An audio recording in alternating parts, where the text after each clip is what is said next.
light flashed and now it's not there. Recording in progress.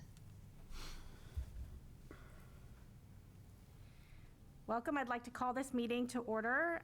We will start with a roll call. Councilor Lombardi, Here. Councilor Tabor, Here. and I'm Councilor Cook, and I am present. Today, we're going to be discussing two issues before governance. First is the City Council Rules of Procedure, and then second, we'll be discussing the ethics process.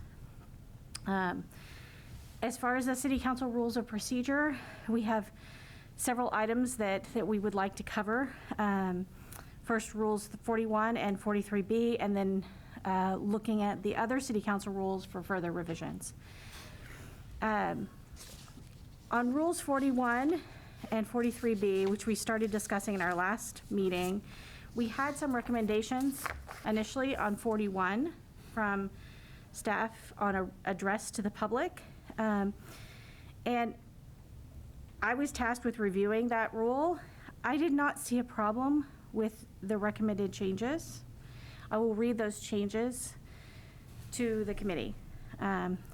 Rule 41 read, members of the public at large may address the council on any issue being discussed by the council after a motion to allow same has been made by any council member and passed by a majority vote, comma, provided that no person shall speak for more than 5 minutes, period.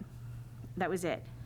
The recommended changes that it should read, except for public comment sessions and public hearings, comma, members of the public at large may address the council only under a suspension of the rules. From my review of this rule and a few discussions that I've had, it seems that this is current practice, and it just changes really the wording of the way this address to the public rule is made. It takes out the 5-minute limit. That said, that does not remove the authority of the chair or the mayor, who's usually the mayor, sometimes the assistant mayor, to stop somebody if they're speaking beyond a reasonable limit. And to also give that guidance when somebody speaks. But by and large, this does not change the rule. It just clarifies it, that it requires suspension of the rules, which is the current practice. Does anyone else have any other thoughts from the committee? No, I agree. Councilor Tabor? Yeah, we discussed this in a council meeting, and there are times that the council wants to hear from somebody who is has special knowledge and is in attendance, and I think that's valuable. I raised two small concerns, and I would be fine with the language too, but I thought the original language, by allowing a majority vote as opposed to suspension of the rules, which requires a 2/3 vote, made it a little easier for the council to listen to somebody. And I thought there was merit in the 5-minute limit. You know, those are small points. Perhaps I'm just getting to be too conservative about changes when they happen. I think these are completely reasonable points, Councilor Tabor. So, Councilor Lombardi, do you have any other reflections beyond? No, I just thought that those changes that were recommended were appropriate. Okay. So, this is, I guess, goes to a bigger question. The current practice of the council is to have a suspension of the rules and allow someone to speak, even if that isn't the way the rule is written. And so I guess we have a question around practice, whether or not we should defer to current practice or defer to our rules and enforce our rules versus current practice, standard practice of the council.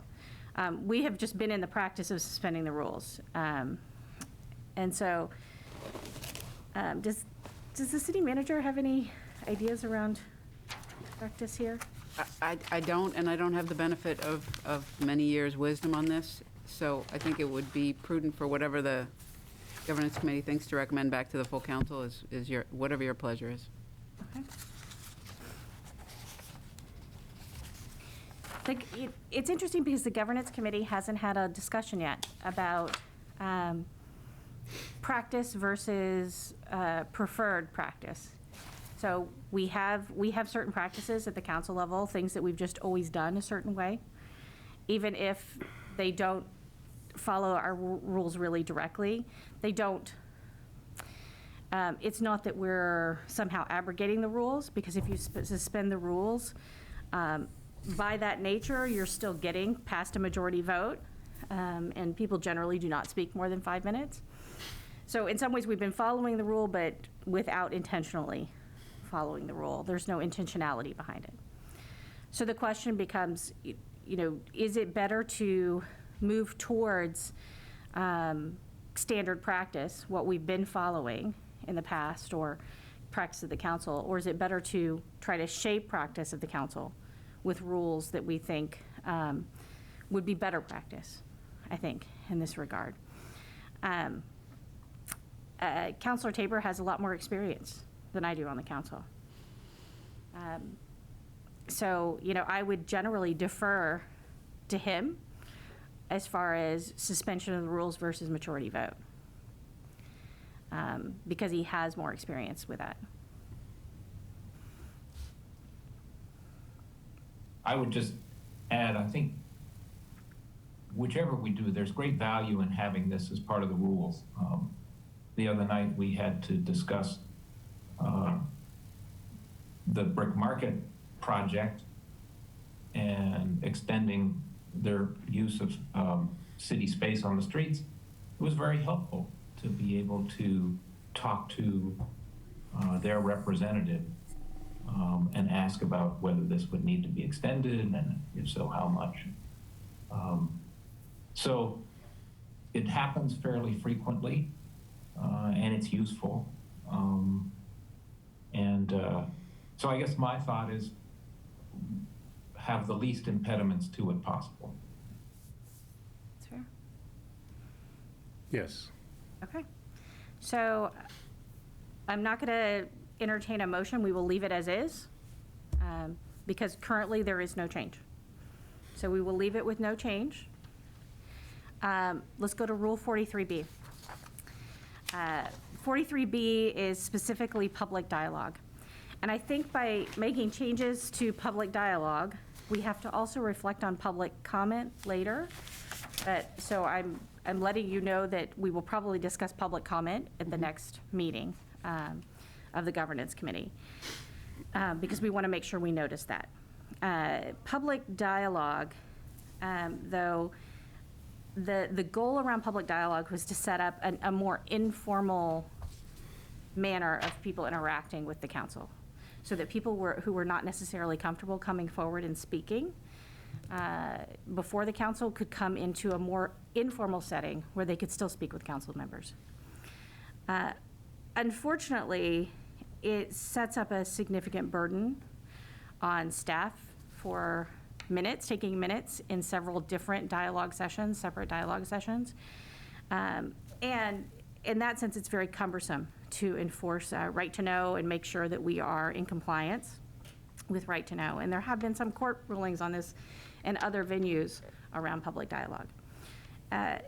So in discussion with legal counsel, my recommendation was to change the format of public dialogue so that we have no more than 3 council members present for public dialogue at any one time, which would eliminate concerns around compliance with right to know law, because we would not have a quorum of the council, and that we would make recommendations that the chair determine a rotating cycle of counselors that would attend public dialogue. That way we could still have the format of public dialogue, but we wouldn't have to worry about taking minutes for a very informal dialogue session. And I came to this conclusion by meeting with a few different individuals around public dialogue who enjoyed having public dialogue session, and discussions about who comes out for public dialogue versus public comment. And it seems like a different set of residents is comfortable with public dialogue rather than with public comment. Some people just really are not comfortable commenting before the city council, but they are very comfortable coming to a dialogue session. So I don't want to discourage residents from taking part in discussion. So my recommendation was to remove all references to council public dialogue and just hold a public dialogue. So it's not specifically with the council, but it's with some members of the council. And to limit this public dialogue to when there is when there is no non-public session of the council prior to a council meeting, because clearly that's a challenge. Currently, the way it's written, you have to have public dialogue every other meeting, and we all know that the city council, especially in dealing with various legal matters, has a lot of non-public sessions before regular council meetings. So, so we would only schedule them when we don't have a non-public session. And then, in that case, then again, only every other meeting of the council. And we would make sure that we had no more than 3 counselors present. And we would set up a rotation for counselors to attend public dialogue. And that would be determined by the chair. I thought one thing that was brought up in our discussions with council about the difference between public dialogue and public comment is that people who come to public dialogue tend to be seeking answers to questions, whereas people making public comment tend to be telling us their opinions. And so there's a lot of value, I think, in the public dialogue for our constituency. So I would agree, I want to keep it.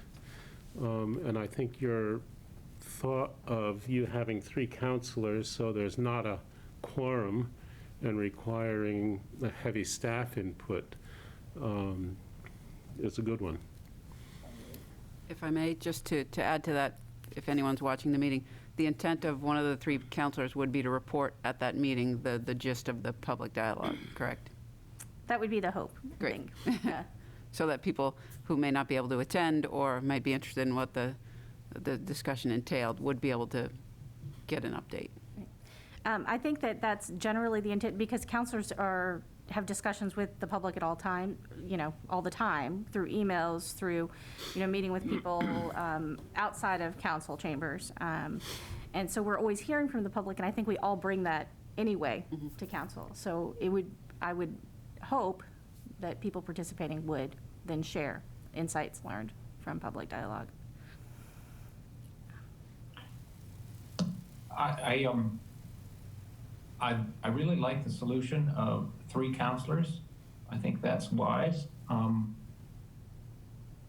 My experience with the public dialogue process that we had in the past is, as you say, it is a different group of people.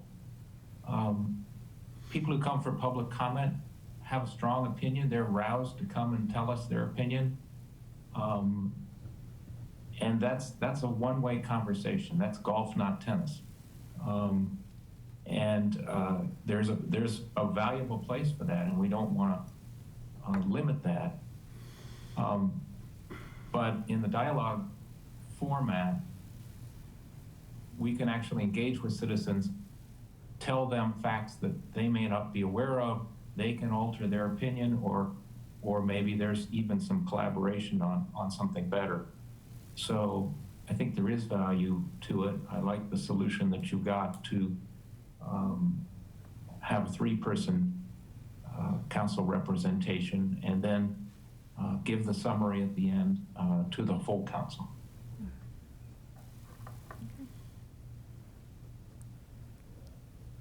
So I propose at the next meeting of governance, I will bring language around public dialogue back to this group for us to review in detail.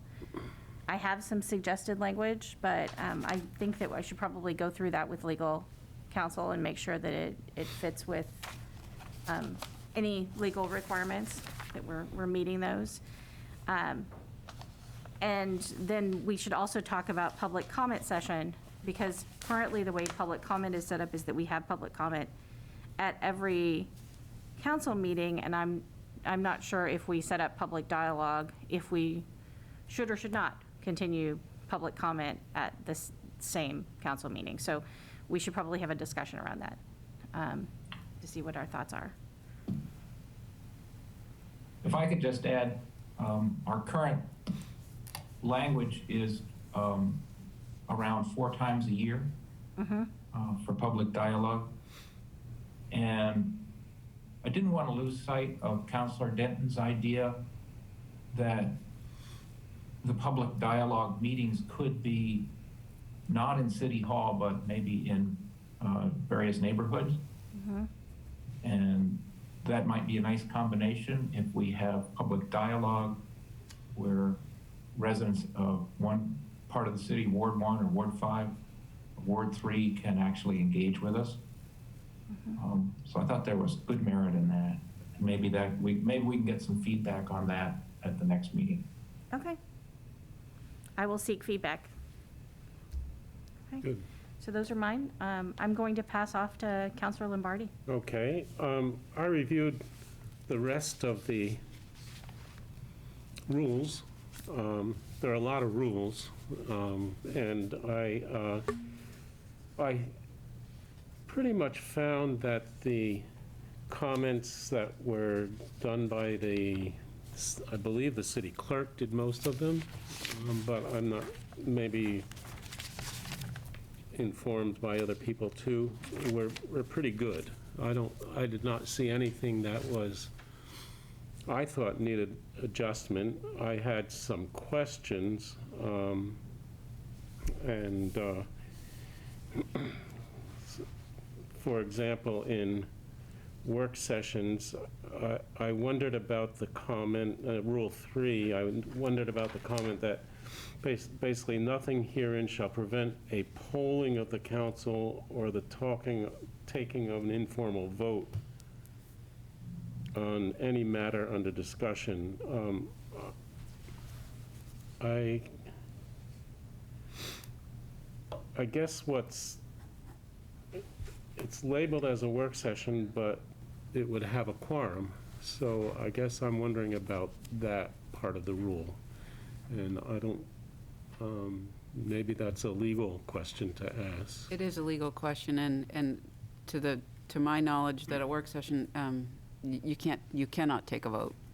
You could go into formal session and hold a vote, but if you go into formal session or a regular session, you need to notice that meeting. So perhaps we can get clarification from legal, but to my understanding, work session is completely informal. What I don't know is if it's possible to take a straw poll or to get a feel for how people think a particular item ought to go, and I think we do that now, but we cannot take a vote. Yeah, Yeah. well, that was one question, and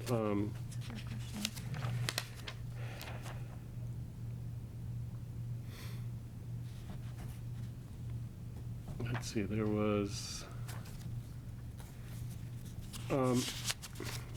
I tried to look up in Roberts, what, in Rule 14, motions during debate, and there was terminology that I needed clarification for, and that is basically the one thing, raise a question of privilege, and I'm not quite sure what that meant.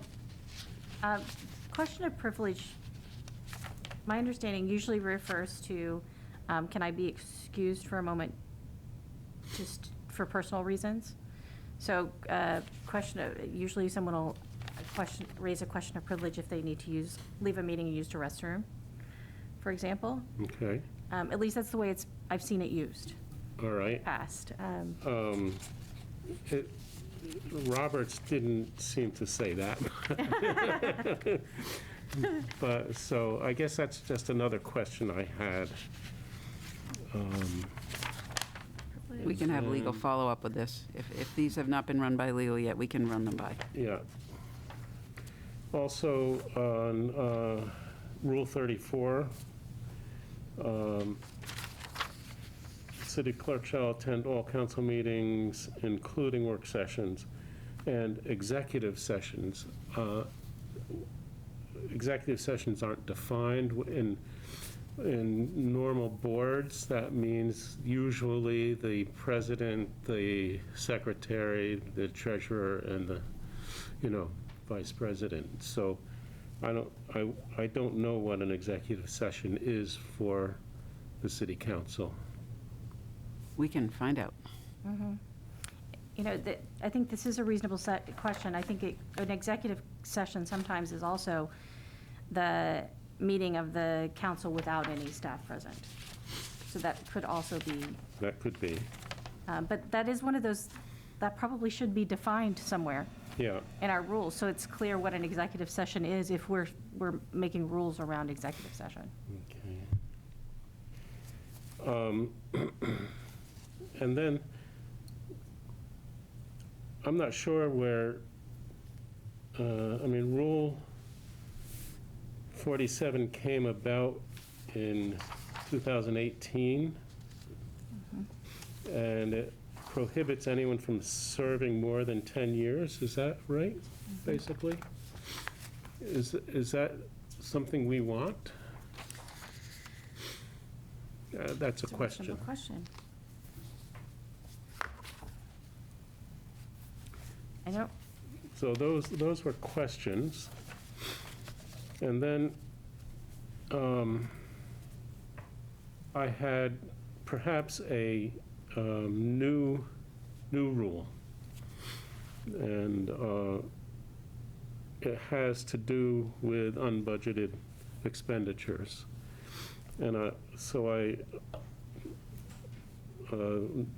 lay language is any motion that requires unbudgeted funds or for which there is an anticipated unbudgeted liability to the city shall require the consent of 2/3 of majority of members of the council present. And so that comes right out of the November meeting. But I think that had to be clarified more. So I think that maybe a new rule.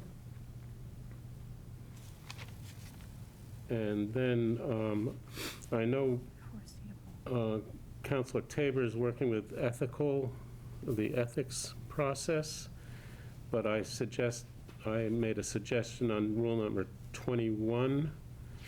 No member shall vote or serve on any committee or any question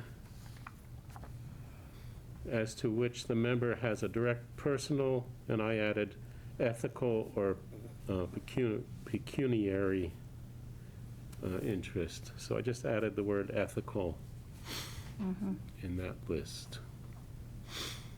And I would defer to Councilor Tabor on that because he's been doing work on the ethics. And then the last thing I have is actually, it's rises out of something else, but I want to bring it up in this session, but maybe perhaps under other business. okay. Okay. So there's several changes that we've recommended. I think maybe the best process here would be to get them into language with legal counsel and send around recommended changes to the governance committee for discussion, line by line at the next meeting. If that makes sense to everyone? Yes. Is everyone? And I have one more recommended change to the rules, which is going to require some discussion as well. And it's around order of business. I don't know if we're prepared to share documents today or not. We can. Okay. Just tell me what you need. I have all of them on here. Okay, so I have a question on order of business and best practices with regard to agendas for councils. Councilor Labardia and I had let's go with 22822 first. That one, yes.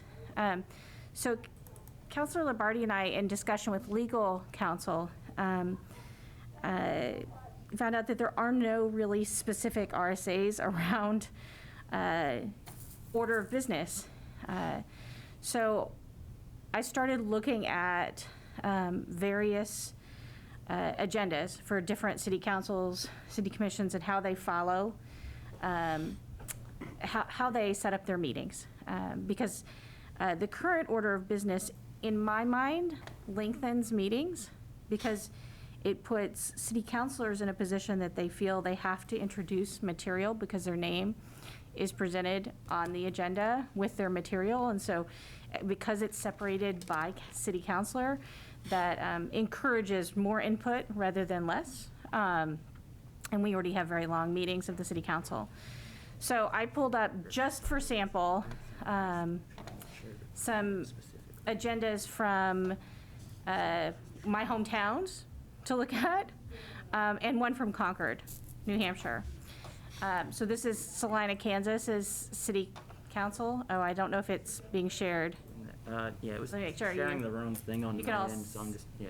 Okay, Let's take a pause here. Counselor Tabor, can you see Can you the see Salina this? Commission regular agenda? I can. Okay. okay, so I just wanted to share the difference between this and our agenda, and I had a few of these to share. It's a one-page agenda, call to order, and they still have several of the things we have, Pledge of Allegiance. There's still citizens forum, public comment, and then there's a public hearing. But then they have the consent agenda, and then they have below that administrative issues, and other business and adjournment. So in a model like this, city councilors would submit information to the city clerk for inclusion on an agenda, and it would just be added as part of business discussion. So that's one model. Can we pull up another one? Before you leave this model, Yes. just so I understand, let's say Councilor Lombardi wanted to talk about, I don't know, where would it fall here? Under 9, under other business, or where would it It would fall? probably fall under administration. Like, so it would be an item that was submitted for discussion. Gotcha. But it wouldn't be attributed to any one But person? it wouldn't be attributed to one person. You could, though, put their name behind it so they could Or bring it up. names, in the case where there are a couple of folks. Okay. Yes, so it's more that the business all goes together in one bucket for discussion, rather than several different, agenda items presenting different levels of business. And the consent agenda includes all items, including minutes, if you'll notice. And I've seen different practices around consent agenda. That way you can just move to adopt the consent agenda, and all of these items can be adopted at once. Got it. Okay. So this is one model. And I'm just giving these as examples. They're by no means best practice. Let's- Could we see the City of Concord agenda? Yes, now that one, I think you have to pull it up I love Concord. It's a lovely town. But I'm glad I'm not on their city council, is what I will say. So,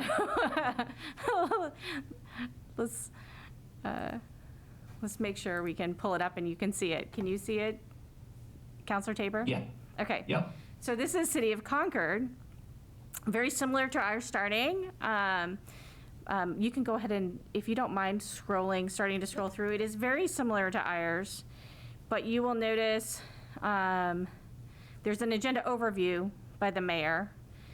And then what's interesting is they get to issues before the council. And there's 9 pages of agenda items, just so you know, here, and several public hearings.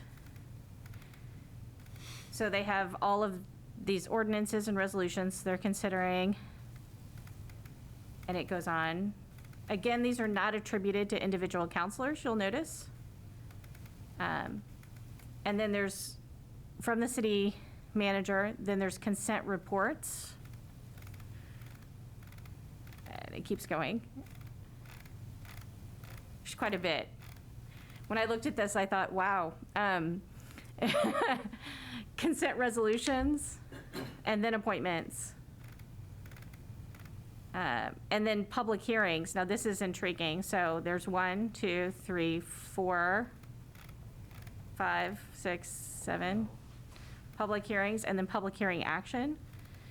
How long do their meetings go? I'm not really clear. This is what I said. Concord's a lovely city, but I'm glad I'm not going through this meeting. And then they get to new business, unfinished business, comments, requests by the mayor and the city councilors. And they don't say what those are at the end. And then they consider suspended items and adjourn. So it's a very long meeting, from what I can tell, in Concord. And we'll look at one more. And this is all food for thought on what we want to do, because really there are no divine rules around what we need to do around an agenda. I just think it would be nice to think a little bit about what does our agenda do as far as how does it set us up in a meeting for discussion, and what does it do for meeting time? So here's the city I was born in, Stephenville, Texas. Theirs is also very short. Said, again, same things that you'd expect. Recognitions, comment, regular agenda, public hearings. They do planning and zoning at the city council level, so you see that there. Financial reports, economic development authority report, consent agenda, comments by the city manager, comments by council, and adjournment. So theirs is also shorter. So I thought I would bring these to the governance committee and get some more opinions on best practices. And this is just an initial thought around order of business, and so that we can start thinking about, how do we want our order of business to be presented? Do we like the way it's done now? Does it reflect what we think is the best order of business that we can have as a council? That's my question. So, and so that will come back also to the committee as well. Does anyone have any thoughts before we? Oh, it's interesting. It's very interesting. If we could go back to Councilor Lombardi's suggested changes. The item about unbudgeted spending, the language around that, Yes. if I could just ask the city manager, would that augment the process that we now have, which is if we go beyond budget, we have to have a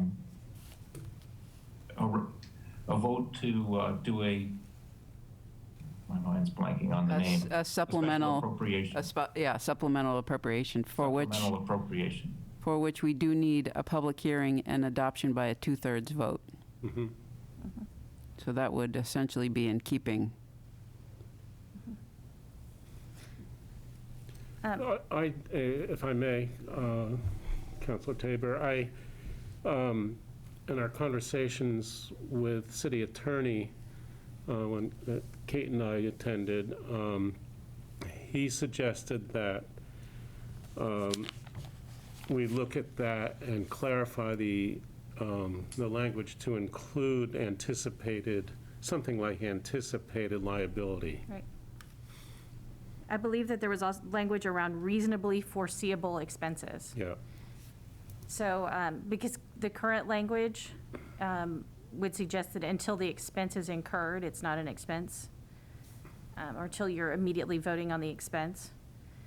but that this would alter that decision-making to the front end rather than the back end of expenditure. Yeah, it adds some clarification to the supplemental appropriation process. Because right now, we can only do a supplemental appropriation when we know we have to spend the money.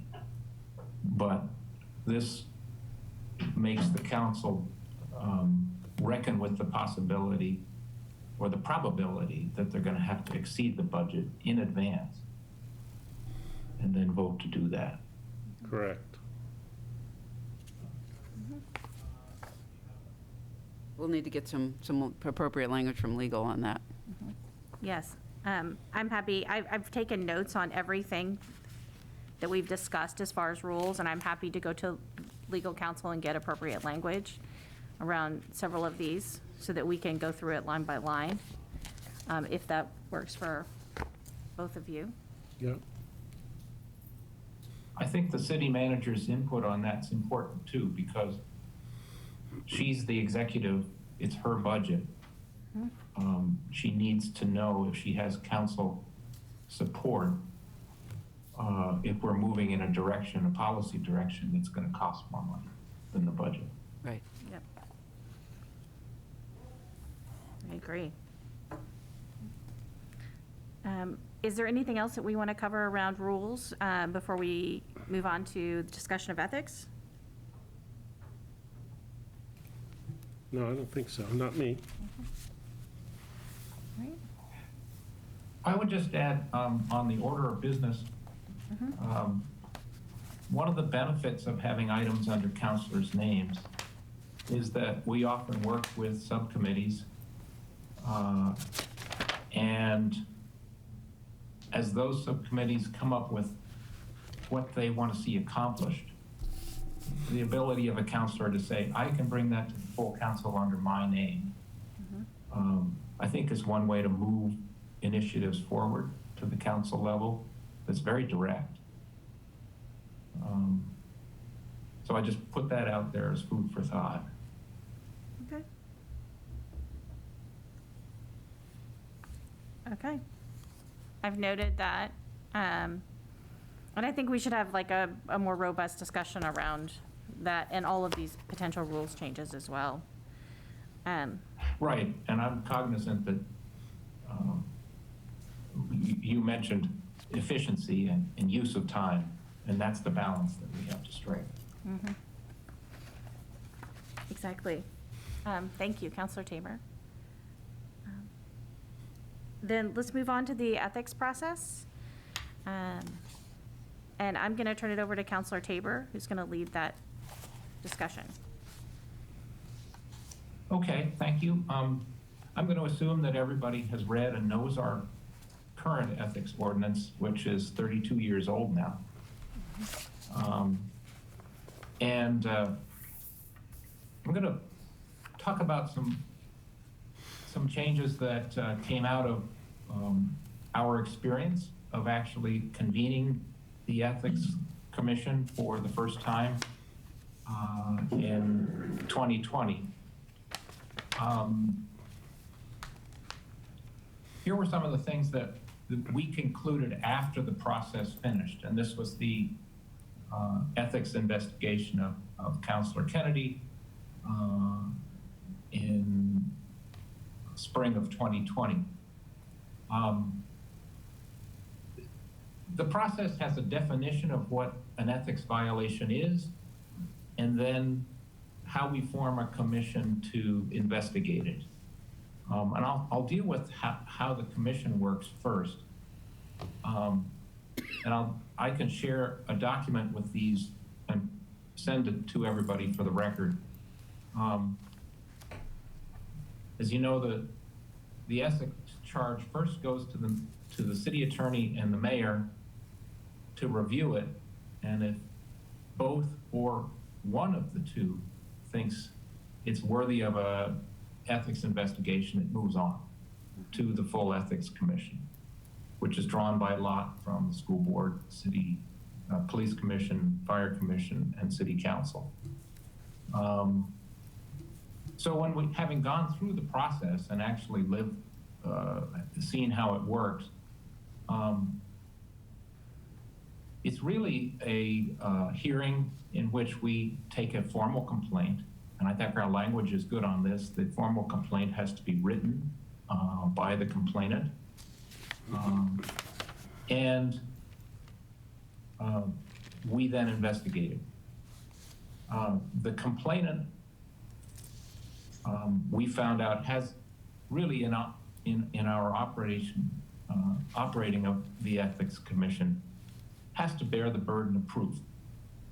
Other cities that I've looked at make that clear, and it might be sensible to make that clear, that the complainant has to do a written complaint, as we state, and bears the burden of proof. Second, you quickly find out that we can't use the very imposing standards of evidence of criminal trial, but we need some standard of evidence. And a lot of cities use clear and convincing, which is not beyond a reasonable doubt, but is a pretty good threshold. So perhaps our city attorney can look at that so we can establish a standard of evidence. There needs to be due process. So the complainant testifies, makes the case, and then the accused gets to rebut and can have counsel. All that's in our ordinance now. And it's good to have some flexibility. The commission needs to be independent and needs to set its own rules. So I think that flexibility is good.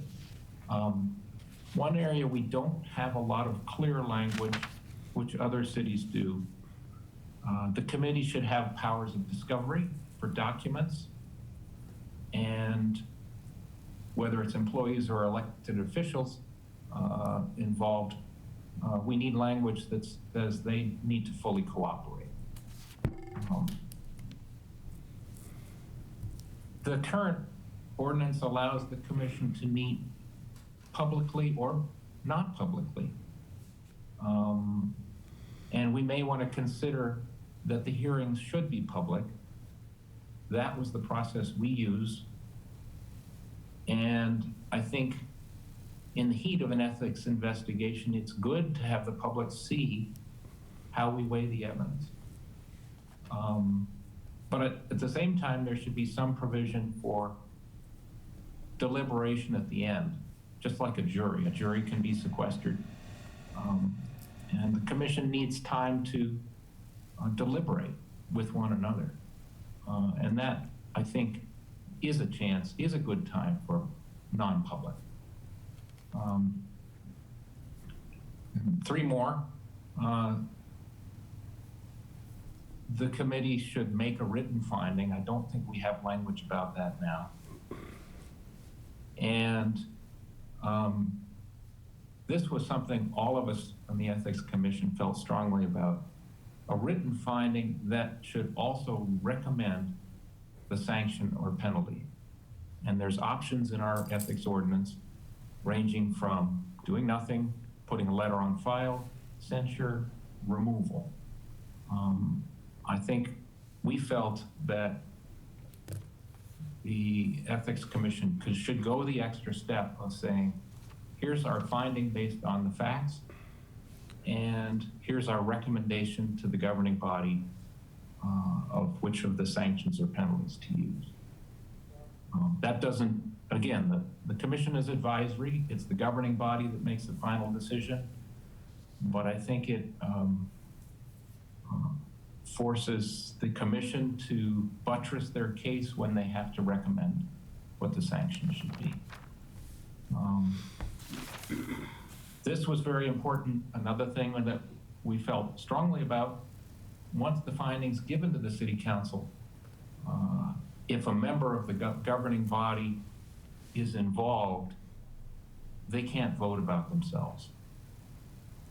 They have to recuse from any votes on the matter. And the same would be true if it were a police commissioner, that governing body, they'd have to recuse, or a school board member. And lastly, the current ethics committee has 4 members. And so we thought either 3 or 5. And I would propose for us to think about maybe it's the current 4 chosen by lot, and the mayor may want to appoint a citizen, maybe somebody with legal background to be a 5th member. That way we don't have 2-2 votes. I'll take a breath there. See if there's any comments or thoughts.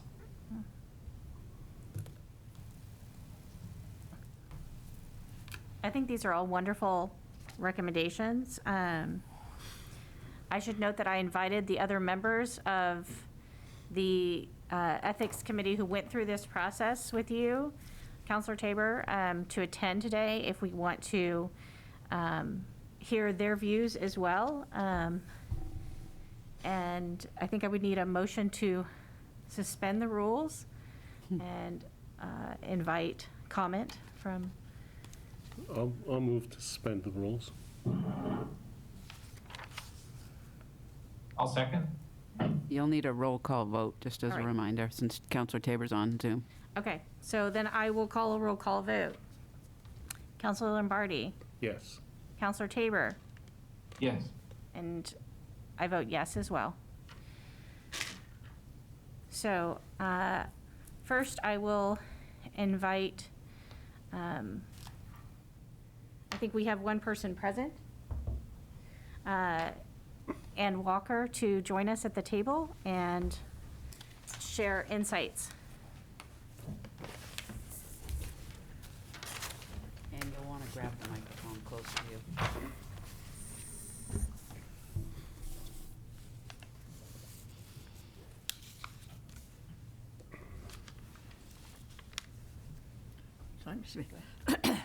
Well, I concur with everything that Councilor Tabor. He did a great job chairing the committee because we had no idea what the procedure was going to be, and we did manage to get through it, and then we came up with a letter at the end that we sent, mainly agreeing the way the setup should be, and that the person involved should not be included in a vote, and most especially that what we sent was ignored. It wasn't even put on file, it was just ignored.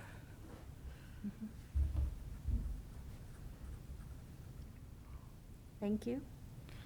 I think we have one other participant Dickie Gamester. on Zoom, Dickie Gamester. Would you like to share your insights as well? How you doing today? Good. Good morning. Good. Nice to see you all. I listened to John very carefully. He covered everything that we talked about at the end of that last session very well. It was a very difficult set of rules to operate under, especially deliberating with the public involved. It's very difficult to do that. People want to talk and they want to open things up. So that should be done in a sequestered or jury room, or however you want to call it. I believe that recommendations should be strongly enforced. In other words, if we or as committee members find guilt and recommend a penalty for that guilt, that ought to carry a really strong amount of weight at the council level. At the last situation, it was originally tried to be place it on, accept the regulation, accept it and place it on file. That failed. They had to go back 2 weeks later and do it again, and it was just as horrified by that situation. So that's got to be cleaned up at the end. How it's handled once we are done with it, or the ethics board is done with it. It's got to be more like a very concise line of events that can be followed. John, what do you think? Yeah, in other words, what the committee finds is the rebuttable presumption, and the council has to have some very, very good reason to not follow the advice of the committee, or some really high threshold for them to get over. I mean, what you're saying is we made a finding and we found guilt and it was ignored. And how do we fix that?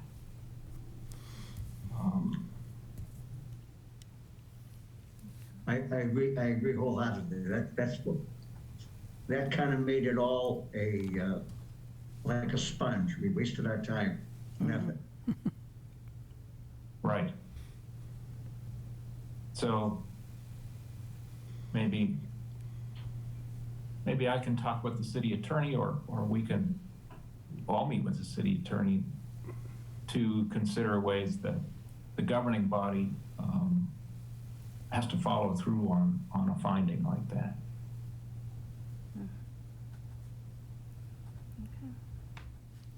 You know, I think city attorney might say, but in the end, the governing body is the final arbiter.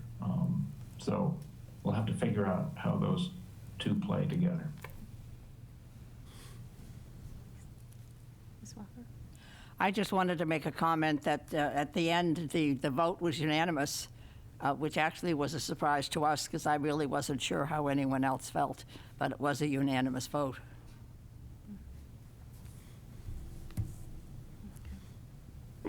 Yes, and each for somewhat different reasons in what they found in the testimony, which to me said the process was working.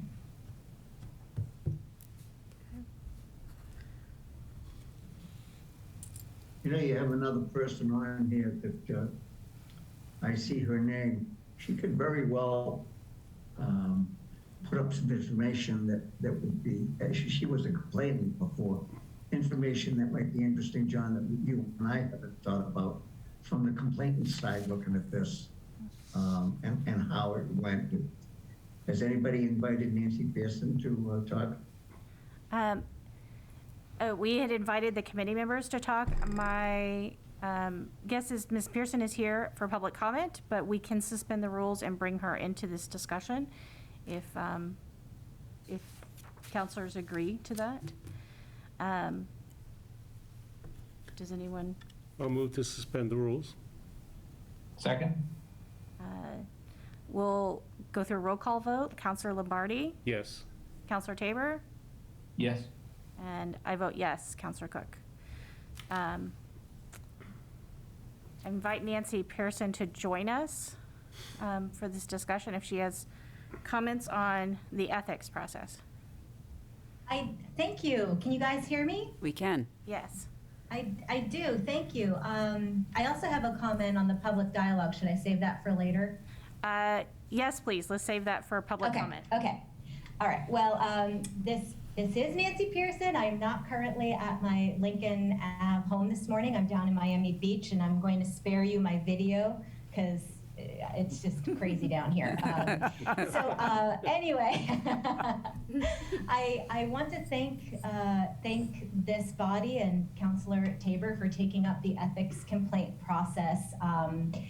I think it's incredibly important that the city makes some policy updates when it comes to this process, when it comes to what constitutes an ethics violation, the expectations of the complainant, as well as the conduct and behavior of the accused and the governing body that's ultimately involved. So I do have a lot of comments. And before I begin, I want to express my appreciation to Counselor and Chair Tabor, Commissioner Gamester, Commissioner Hart, and School Board Member Walker, who I believe conducted a very fair, professional process back in 2019.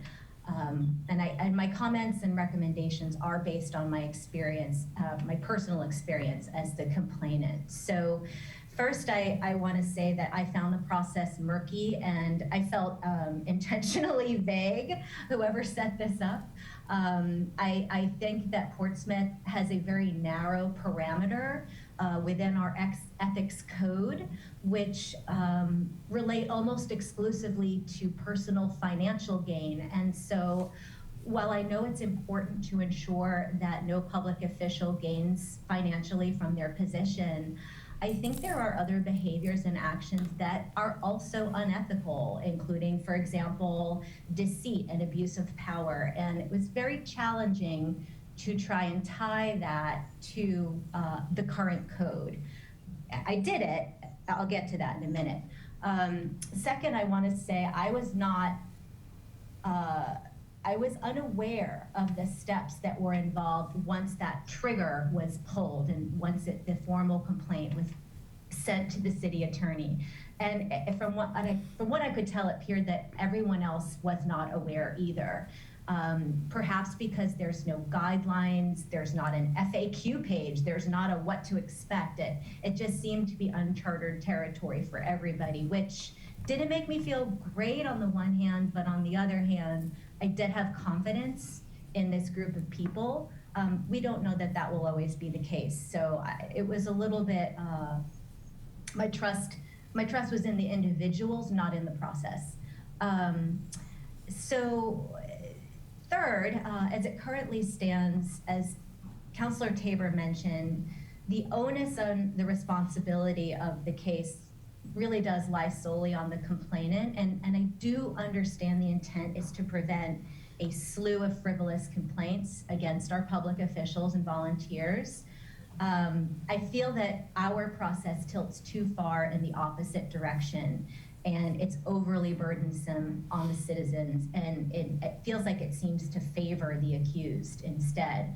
And please allow me to put this into perspective, because yes, I met the challenge in my case against a former city councilor, but I do question how well another citizen may have fared. I happen to have a master's degree in public administration. I happen to have decades of professional experience running nonprofit organizations. I have personal contacts at the New Hampshire Center for Nonprofits, at the Charitable Trust Division of the New Hampshire Secretary of State, and I talk to those people.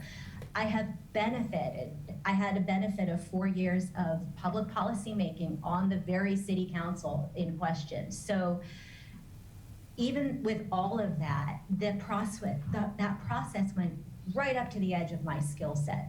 I mean, I was on all engines, you know? And that also included my considerable experience in technical training and adult education. So in other words, I have a special proficiency in discussing complex technical topics and breaking them down into smaller, digestible pieces. And even still, it took all my skills, my advanced degree, and my experiences to successfully navigate that process. And I just question if that's fair for any other, community member to have those kinds of skills to navigate this. So I agree with already what's been said. I think there must be policies that, moving forward, in the process, that not only prevent the accused from casting a vote on their own ruling or any further action. I don't believe that there should be an option for the governing body to do nothing. I just don't think that that should be an option in the case where a violation has been found. I mean, that just begs for the process to be undone. That needs to be looked at. So I also believe, going through this process, that the complainant, as soon as this is triggered with a formal complaint, that person should be provided a legal advisor by the city who guides them through the process, starting with the assistance of how to connect the complaint, or to see even if the complaint connects to a specific violation. Now, as I said, I was able to connect the actions of the counselor very specifically to wording in our ethics complaint. I don't think it's reasonable to expect just anybody to be able to do that. So I think that if the person were helped and guided through the process by somebody from the city that understands the legal process and the ethics complaint process, that should be the first step. And then if there's an agreement that there's something there, then maybe the second step should be to move it on to the mayor and the official city attorney, just so that the person has an idea of where it might be going. So that was one thing that I would have found very helpful. Next, I believe that the complainant should be interviewed by the ethics committee, but the responsibility of collecting information, gathering evidence, maybe making those calls to the Secretary of State and the New Hampshire Charitable Foundation should fall on the committee, not solely on the complainant. And then when it comes to the decision and the ruling by the ethics committee, I believe that there needs to be a clearer process should the body find that a violation has occurred. And as others have stated, I believe that the ad hoc committee should make a ruling. It should include the recommendation, and the recommendation should not be left to the governing body. And I'm gonna say again, I do not believe that doing nothing should be an option in the case of when a violation has occurred, especially if it's unanimous. There might even be some language about that. And as previously stated, I do not think the person accused should ever, under any circumstance, be allowed to vote or to weigh in on their own case in any future public deliberation after that ethics committee has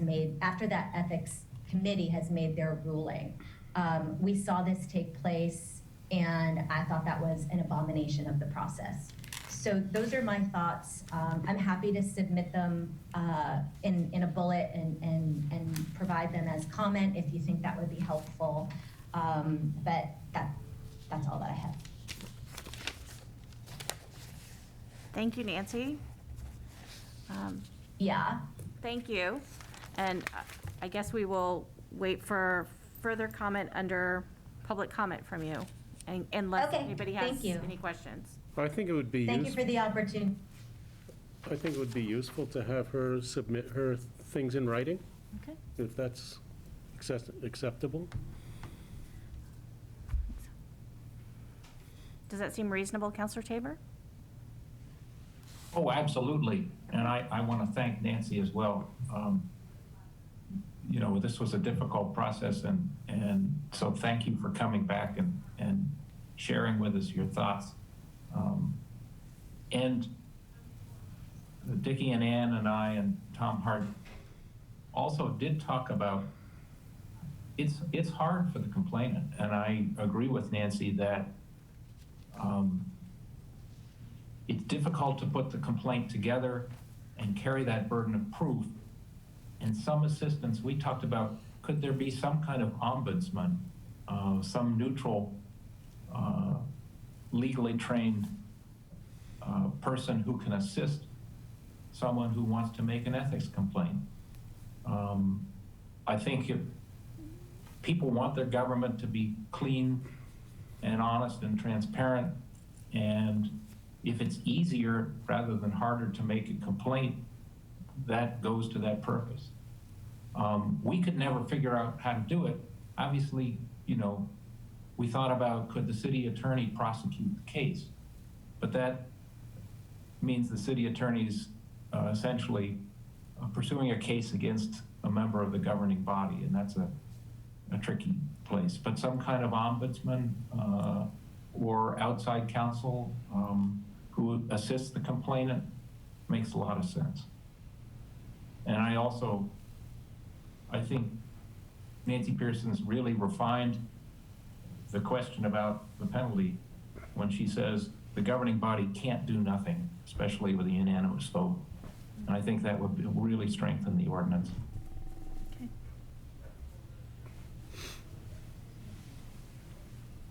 Thank you, Nancy. John, I have, when Nancy said that, I wrote it down immediately because that was one of the most disheartening situations to watch. If it's a unanimous vote with a well-interviewed process that preceded it, and it goes to the governing body and nothing is done with it, that is just an absolute waste of time. And they had it figured out. You know what I mean? Nobody was ever worried about it in the particular case we're talking about. It was gonna go in the trash no matter what we did. So Nancy's recommendation there of do nothing should never be part of the process. And I'll leave it there. Thank you. Thank you, Ms. Coe. Thank you for joining us today. Oh, you're welcome. I got your message. 9 o'clock last night. I appreciate the quick turnaround and your willingness Thank to you. show up today. Do we have any other comments from you, Ms. Walker? I would just concur with the rest of my people. Well-spoken, good job. Okay. Thank you also for taking the time to join us this morning. My pleasure. Thank you, Ann. Thank you. Counselor Tabor, how would you like to proceed on working towards changes to the ethics ordinance? I think we've got a lot of good testimony today. And I think the next step would be to ask legal staff to take some of these points and come up with a new draft. Does that make sense?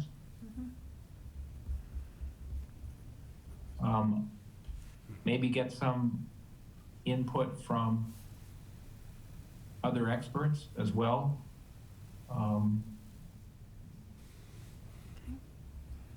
And work towards a revised ethics ordinance that we can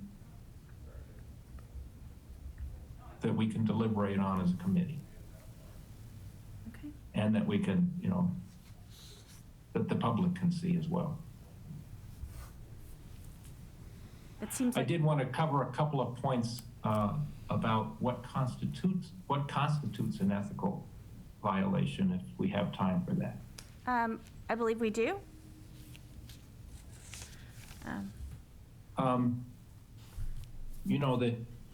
The investigation we did was there was no apparent financial gain, but there was a situation where the public official did appear to act in self-interest, or at least act in a way that was not impartial. And what we determined as a committee was she undermined the legislative intent of the city council. So what happens when a member of an elected or a member of a governing body, the whole governing body's going one way, and that person says, I'm going to do something contrary to that intent, and in this case, engage in a transaction to undermine that intent. So we need some kind of language about that. And to me, it comes down to all of us on the boards and commissions and council, want to discharge our duties fairly and impartially, and the public expects us to be fair and impartial. and to go along with the majority view of the governing body. And, you know, I've seen some language used when an official's conduct is, quote, contrary to public policy and raises the specter of self-interest or partiality. So that may be a way to get at this situation. And two more quickly. Our language about divulging confidential public information is pretty vague. You know, there have been occasions where members of a governing body or employees potentially could divulge confidential information in a way that hurts the city. And right now, that's okay. There's no sanction against that. There's no penalty. There's no violation. And lastly, you know, situations can arise where a member of the governing body can negotiate with another party outside the government, representing that they're doing it on behalf of the city without the approval or direction of the governing body, and I think that's an ethical violation. We've had situations where information's been shared that's confidential, or somebody's said, I can help resolve this dispute with somebody outside the city government, and we can't. I think that's an ethics violation. And we should have some language to fence that out as well. So those are ways that the definition of an ethics violation might well be expanded to our benefit. And I welcome everybody's thoughts on that.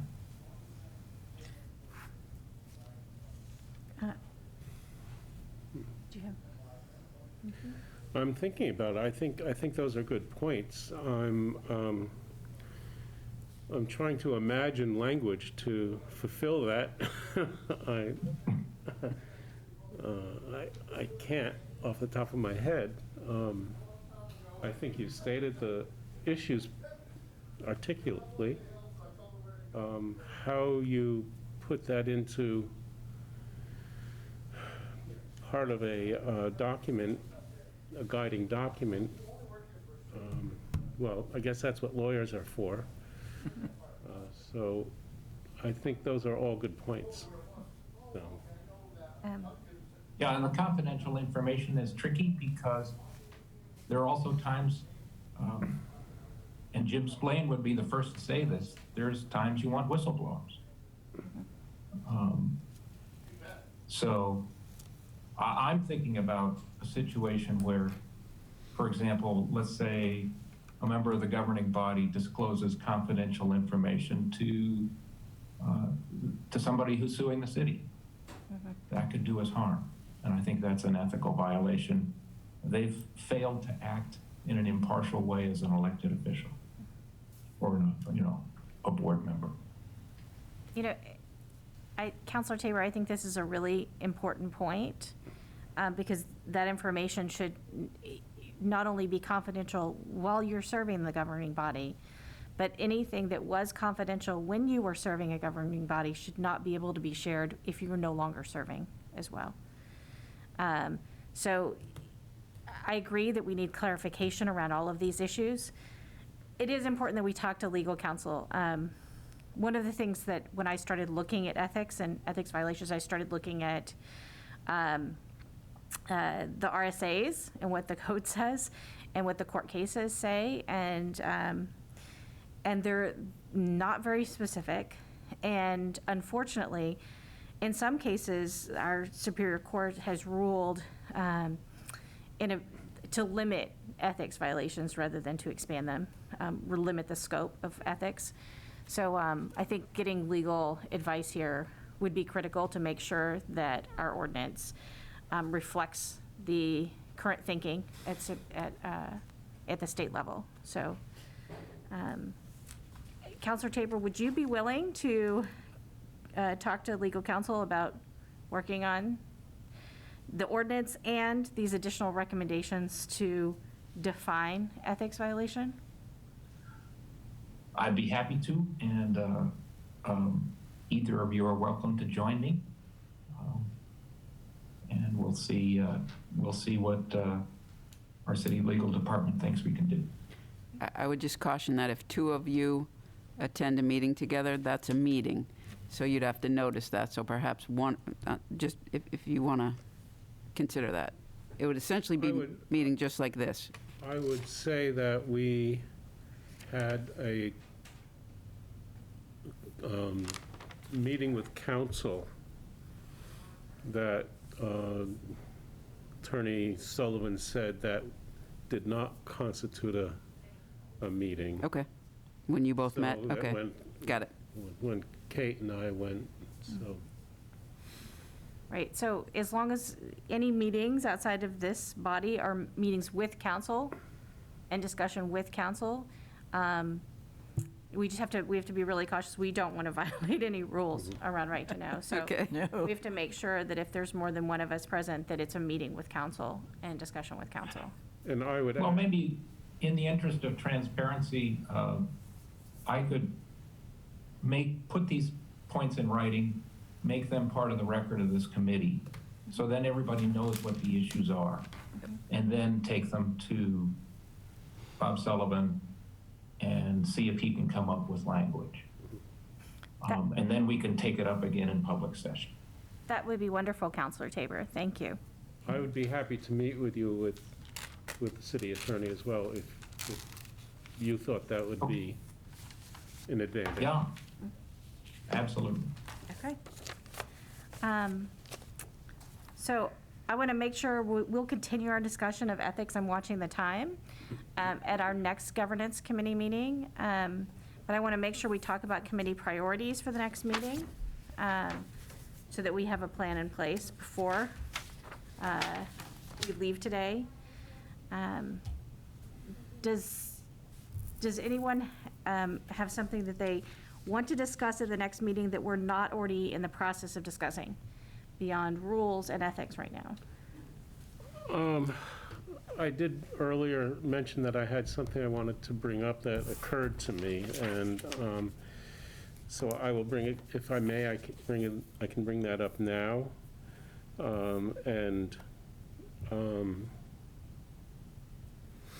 Basically, it revolves around, and where's my cheat sheet? The email, the process that we have email coming through the city website, and it comes to everybody in the council. And I really respect that Councilor Bagley takes time to respond to a lot of people, but those responses aren't, and I'll say, thank goodness they're not replied to all, because that just makes that whole process grow. But at the same token, the question is he representing the council in replying to those emails? Or is anyone replying to those emails representing the council? And so I think that we had some discussion about the whole volume of email and how that's pretty burdensome.